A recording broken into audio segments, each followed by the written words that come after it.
بسم اللہ الرحمن الرحیم۔ اللہ کے نام سے شروع جو بڑا مہربان نہایت رحم فرمانے والا ہے۔ تمام دیکھنے اور سننے والوں کو السلام علیکم ورحمۃ اللہ وبرکاتہ۔ آج ہم آپ کو بتائیں گے کہ داتا صاحب نے کس طرح سے لاہور میں رہ کر لوگوں کو خانہ کعبہ دکھا دیا۔ معزز ناظرین کرام، اللہ والے جہاں پر بھی جاتے ہیں سب سے پہلے اللہ کا گھر بناتے ہیں۔ حضور علیہ الصلاۃ والسلام آپ مدینہ طیبہ میں آئے تو آپ نے سب سے پہلے اللہ کا گھر مسجد بنائی۔ حضور خواجہ معین الدین آپ اجمیر شریف گئے تو آپ نے اللہ کا گھر مسجد بنائی۔ اللہ والے جہاں پر بھی جاتے ہیں اللہ کا گھر بناتے ہیں۔ حضرت داتا گنج بخش رحمۃ اللہ علیہ آپ جب لاہور آئے تو آپ نے چھوٹی سی مسجد بنائی، اسلام کی تعلیم کا سلسلہ شروع کیا۔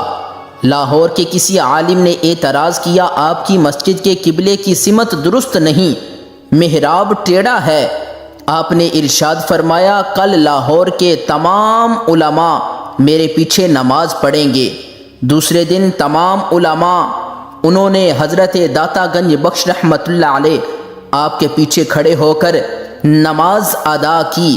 جب سلام پھرا تو آپ رحمت اللہ علیہ آپ نے فرمایا سامنے دیکھو۔ جب سب نے سامنے دیکھا کیا دیکھتے ہیں کہ سارے حجاب ہٹ گئے، سارے پردے ہٹ گئے۔ کیا دیکھتے ہیں کہ سامنے بیت اللہ شریف اللہ کا گھر خانہ کعبہ نظر آ رہا ہے۔ سب کے سب آپ کے قدموں میں گر گئے اور معافی مانگی۔ یہ واقعہ سفینۃ الاولیاء میں موجود ہے۔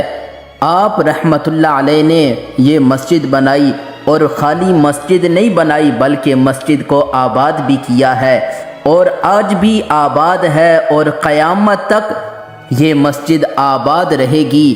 آج ہم مسجدیں تو بنا لیتے ہیں لیکن آباد نہیں کرتے۔ علامہ اقبال قلندر لاہوری نے بہت خوبصورت بات کہی۔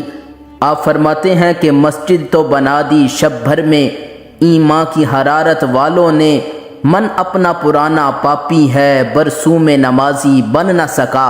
اللہ تعالی ہمیں بھی اپنی مسجدوں کو آباد کرنے کی توفیق عطا فرمائے۔